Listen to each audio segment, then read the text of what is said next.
Super prime time में आप सभी दर्शकों का बहुत बहुत स्वागत है। मैं हूं आपके साथ निधि वासंदानी। सबसे पहले आपको बता दें, रूस यूक्रेन जंग पर इटली के प्रधानमंत्री का बयान सामने आया। यूक्रेन से युद्ध खत्म करे रूस, ये कहना है प्रधानमंत्री मेलोनी का। शांति समझौते को मानना रूस के हित में, वरना रूस को करना पड़ेगा सरेंडर, ये जॉर्जिया मेलोनी की तरफ से कहा गया है। और एक और बड़ी खबर, मिडिल ईस्ट सुलग रहा है, लाल सागर धधक रहा है और भूमध्य सागर से इजरायल की घेरेबंदी की गई है, जबकि लेबनान की तरफ से इजरायल पर लगातार रॉकेट दागे जा रहे हैं। हमास के बाद हिजबुल्लाह ने ऐलान कर दिया है, जब तक इजरायल से इंतकाम पूरा नहीं होता इसी तरह इजरायल में तबाही मचाते रहेंगे। 7 अक्टूबर के बाद पहली दफा हिजबुल्लाह ने इतना बड़ा अटैक किया, बल्कि उत्तरी इजरायल में घुसकर तबाही मचाई है। हिजबुल्लाह का दावा है कि उसने मैतुल्ला टाउन के बाहरी इलाके पर कब्जा कर लिया है, यानी गाजा बॉर्डर के बाद लेबनान बॉर्डर पर भी इजरायल के लिए बड़ा संकट है। इस बीच लाल सागर से हूती और इराक सीरिया में दूसरे ईरानी प्रॉक्सी तबाही का जलजला लाने वाले हैं।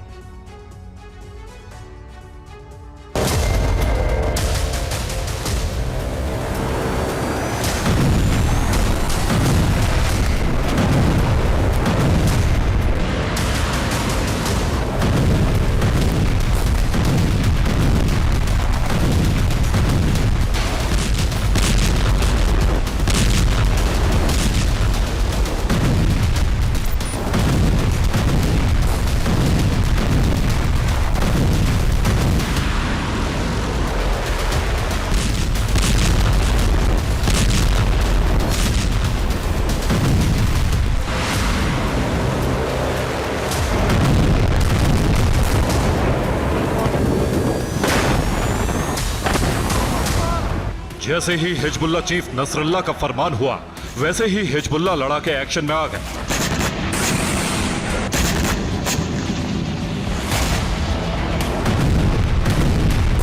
और फिर उत्तरी इजराइल में इतनी तबाही मचाई, जिसके बाद ऐसी तस्वीरें सामने आई।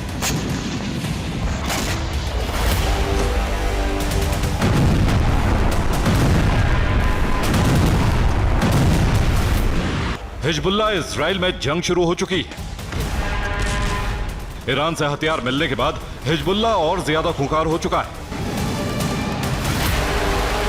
इसलिए वो इन इलाकों को टारगेट कर रहा है जहां यहूदियों की बस्तियां हैं।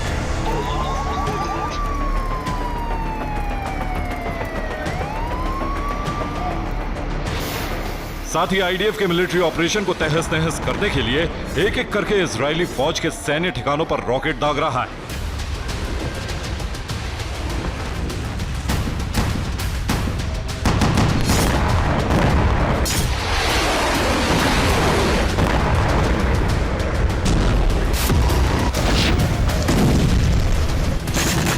यह इजराइल का सबसे ऊंचाई पर बना एयरबेस माउंट मेरॉन है। लेबनान की तरफ से माउंट मेरॉन पर इतनी जबरदस्त एयर स्ट्राइक की, जिससे पूरा एयरबेस तबाह हो गया। यह उसी हमले का वीडियो है।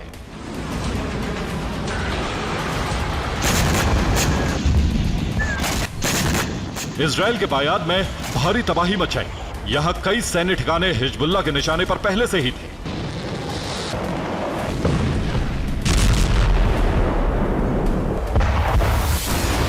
जबकि उत्तरी बॉर्डर में पड़ने वाले वेस्ट ब्रिगेड के हेडक्वार्टर पर लेबनान की तरफ से ड्रोन दागे गए। इस वीडियो को खुद हिजबुल्लाह ने जारी किया है। देखिए कैसे टारगेटेड अटैक किए गए।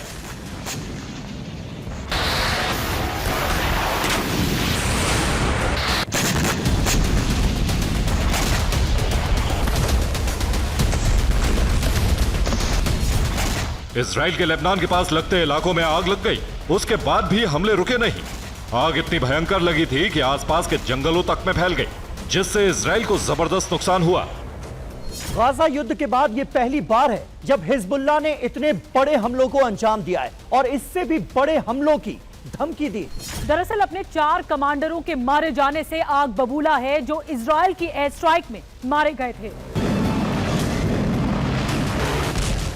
तालिब Sami Abdullah, chief commander Nasir unit. Mohammed Hussein Sabra, deputy commander Nasir unit. Hussein Qasim Hamid, Hezbollah का कमांडर।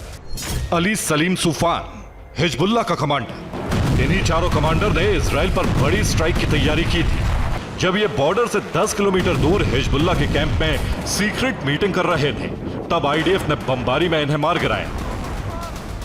हिजबुल्लाह चीफ नसरल्लाह ने बड़े हमलों का फरमान जारी कर दिया और बॉर्डर इलाकों में जमकर तबाही मचाई। खासकर के किरियत शिमोना और मेदुला में यहूदी कॉलोनियों पर रॉकेट बरसाए गए। इसके अलावा गोल्डन हाइट्स पर भी हिजबुल्लाह लड़ाकों ने इजराइल की मिलिट्री पोस्ट पर हमला किया। साथ ही दूसरे ईरानी प्रॉक्सी की मदद के लिए हिजबुल्लाह ने लड़ाके भेज दिए, जिससे इजराइल पर कई तरफ से हमले किए जा सके। यानी हिजबुल्लाह ने मेतुला मिशन शुरू कर दिया है। इजराइल में जबरदस्त विध्वंस मचाया है। इस हमले में सबसे ज्यादा तबाही इजराइल के आखिरी टाउन मेतुला में हुई है, जो लेबनान बॉर्डर पर पड़ता है। उत्तरी बॉर्डर पर मेतुला लेबनान से 3 तरफ से घिरा हुआ है, इसीलिए मेतुला पर हिजबुल्लाह का जबरदस्त रॉकेट स्ट्राइक हुआ है। 35% इलाके पर कब्जा करने का दावा हिजबुल्लाह ने किया है। हिजबुल्लाह ने यहूदी रिहायशी इलाकों को टारगेट किया है, जिसमें 1976 में हुए मेतुला सेटलमेंट के वक्त बने 190 से ज्यादा घर तबाह हो गए। जबकि अभी भी हिजबुल्लाह लड़ाके मेतुला में घुसकर आईडीएफ सैनिकों से आमने सामने की जंग लड़ रहे हैं। और आपको बता दें कि यूक्रेनी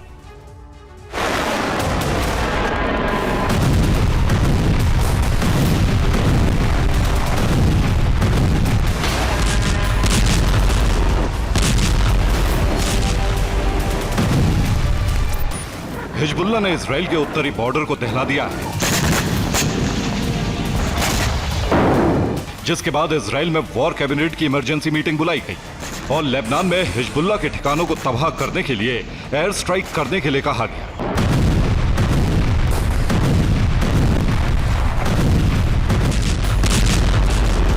इसके बाद दक्षिणी लेबनान में हिजबुल्लाह ठिकानों पर इजराइल के फाइटर जेट बम बरसाने लगे। इसके अलावा मिसाइल स्ट्राइक भी की गई। बॉर्डर पर घुसपैठ की कोशिश में आए लड़ाकों पर आग के गोले बरसाए गए, जिससे उन्हें बैकफुट पर धकेला जा सके। एक तरफ हिजबुल्लाह तबाही मचा रहा है, दूसरी तरफ हूती ने लाल सागर में पश्चिमी देशों के जहाजों को फिर से निशाना बनाना शुरू कर दिया है। हूती ने यूक्रेन के कार्गो शिप वर्बेना पर हमला किया, जिससे जहाज डूब गया। इसके अलावा ग्रीस का एमवी ट्यूटर जहाज भी हूती के हमले के बाद डूबने लगा।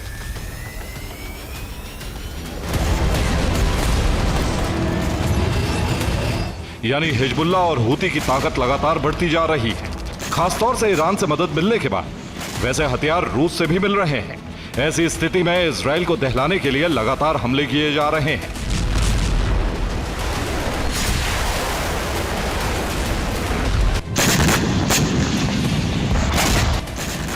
इजराइल को तबाह करने के लिए हमास, हूती और हिजबुल्लाह का गठबंधन तैयार हो चुका है, जिससे ईरानी प्रॉक्सी एकजुट होकर हमले कर रहे हैं।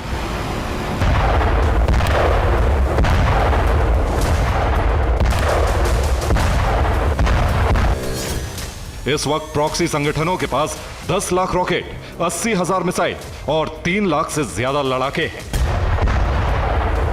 इन लड़ाकों ने सीरिया, इराक में अमेरिकी सैन्य ठिकानों पर हमले किए हैं।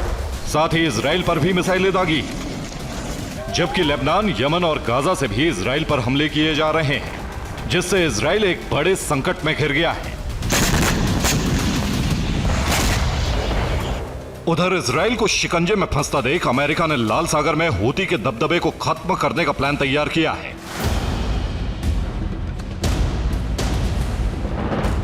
अब अमेरिका यमन में मौजूद हूती ठिकानों पर ताबड़तोड़ हमले करने वाला है।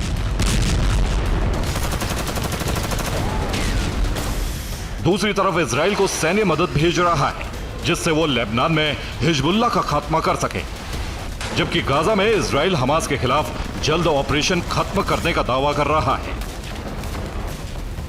Bureau report, TV9 Bharatvarsh.